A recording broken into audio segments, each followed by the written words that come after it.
रादाबखौ फरायदों चक्रसार्य ब्रह्मआ। दुलाराय हादोरावनो दिनै गाजा गोमजायै हादोरनि 73थि उदांस्रि सान फालिनाय जायो।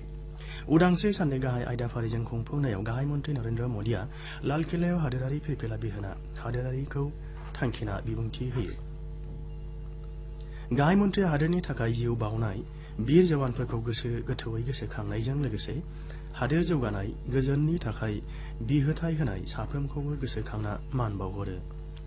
लाल किल्लानिफ्राय हादोरारिखौ थांखिना होनाय बिबुंथियाव गाहाय मन्त्रिया हादोरनि गुबुन गुबुन ओनसोलनि बानायाव खहा जानांनायफोरखौ रायखांना बुङोदि हादोरा उदांस्रि सान फालिदोंब्लाबो बे समाव दाबो गोबां जायगायाव बानाजों जुजिगासिनो थानांगौ जादों।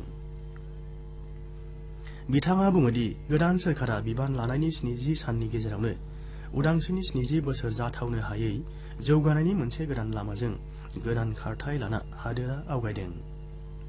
ओजोंहाय जम्मु काश्मीरखौ स्पेशल स्टेट रायजो गनायथि होनाय संबिजिरनि 370 नम्बर आरो 35A फारिलाइखौ दैखांनाया सरदार वल्लभभाई पेटेलनि सिमांखौ मोगथां महर होनायजों रायजो जौगानायाव मोनसे गोदान खारथाय होगोन होनना बिथाङा बुंथियो। गाहाय मन्त्रिया बुङोदि हादोरनि मोनथामबो गोहोखौ गोख्रोंसिन खालामनो थाखाय चीफ अफ डिफेन्स स्टाफ थामहिनबा रैखाथि हान्जानि गाहाय मुंनि मोनसे गोदान मासि सोरजिनाय जागोन। ओजोंहाय 3 तालाक आयेना मुसलमान आइजोनि मोनथायखौ रोखा खालामगोन होनना बिथाङा बुंथिदों। आबादारि आरो श्रमिकफोरनि जौगाखांनायनि थाखाय मख'खानाय मान बेसेन आरो पेन्सननि बायदि खाबुजों लोगोसे सबका साथ सबका विकास मोन्थोरजों आदिबासि आरो बाङाइ सुबुं सानखोखौ लाफाना समाजनि गासैबो थाखोनि सुबुंनि जौगासारनायनि थाखाय खामानि मावबोगासिनो। बिथाङा बुङोदि गावखौ फोथायनाय थि थांखि आरो नाजानाया जाफुंसारनायनि गाहाय आगान। बिथाङा फिन बुङोदि थांनाय 5 बोसोराव 1450 आयेन दैखांनाय जाबाय। हादोरखौ जिउ खुंनायाव गाहाम खालामलांनाया उदां भारतनि सिमां होनना बिथाङा बुङोदि भारतखौ फालांगिनि बिथिङाव गाहाम खालामनाया बेनि मोनसे बाहागो। हादोरनि गुबुन गुबुन जायगाजों लोगोसे दुलाराय आसामावबो दिनै उदांस्रि साननि गेवलां आयदाफारि लानाय जादों।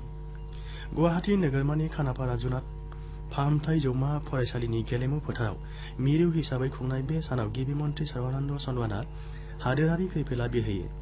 गिबि मन्त्रिया आसामनि रायजोखौ उदांस्रि सानजों लोब्बा लाखिना गाहाम हामलायनाय बावहरनायजों लोगोसे गावनि बिबुंथियाव सोरखारा लानाय गुबुन गुबुन आयदाफोरनि सोमोन्दै बुंथियो।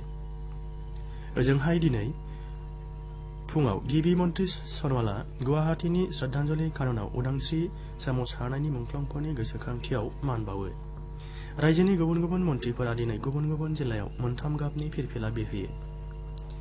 रांखान्थि मन्त्रि डक्टर हिमन्त बिश्व शर्माया लखिमपुराव, सिद्धार्थ भट्टाचार्यआ जरहाटआव, सुबुं जौगाखां मन्त्रि प्रमिला रानी ब्रह्मआ बरपेटायाव, टेक्सटाइल मन्त्रि रन्जित दत्तआ तेजपुराव, दै धोन मन्त्रि केशव महन्तआ धुबुरीआव, इरिगेशन मन्त्रि भवेश कलिताया दरं जिल्लानि मंगलदैयाव, हाग्रा बिफाननि मन्त्रि परिमल शुक्ल वैद्यआ सिलचराव हादोरारि फिरफिला बिरहोयो।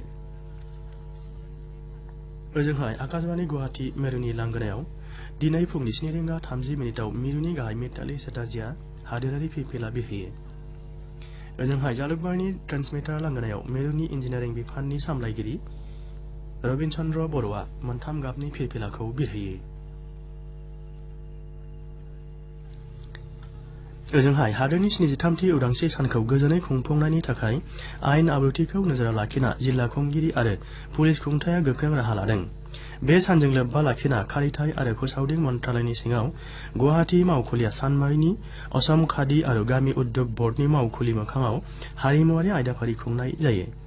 बे खुंफुंथायाव बिफाननि सा सानजानि गाहाय सामलायगिरि LR बिश्वनाथ, उदांस्रि दावहारु हेम भराली, खादी आरो गामि उद्योग बर्डनि गाहाय मावफुं अफिसार जयन्त गस्वामी आरो असम प्रकाशन परिषदनि नेहाथारि प्रमोद कलितायाबो बाहागो लायो।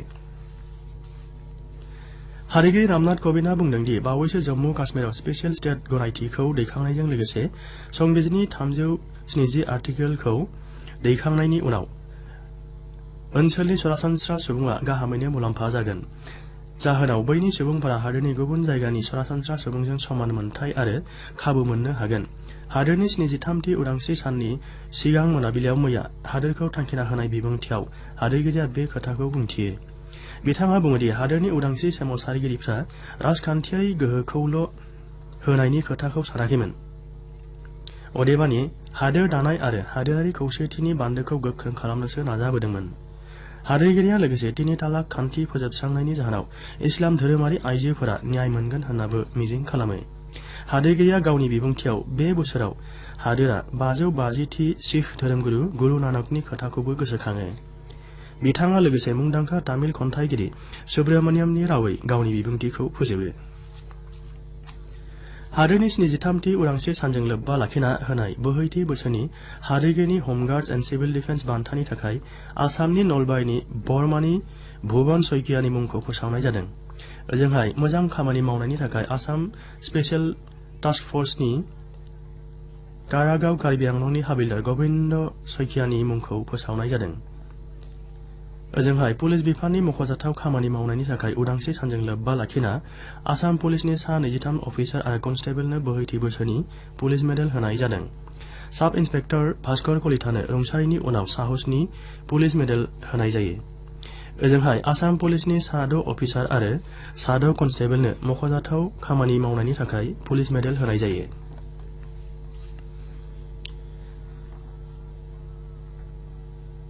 बिब' फंबाय बिदा बिनानावफोरनि अनलायनायनि नेरसोन फोरबो राखि फोरबोखौ गाजा गोमजायै फालिनाय जाबाय। बेनि सोमोन्दै बिब' बिनानावफोरा गावनि बिदा फंबायफोरनि आखायाव राखि गानहोना बिसोरनि गोजोन आरो मोजां सावस्रिनि थाखाय इसोरनि खाथियाव आरज गाबो। बिदा फंबायफोराबो बेनि महरै गावनि बिब' बिनानावफोरनो अनथोब बायदि होना बिसोरखौ रैखाथि होनायनि खोथा होयो। बेजों लोगोसे रादाबा एसेनोसै।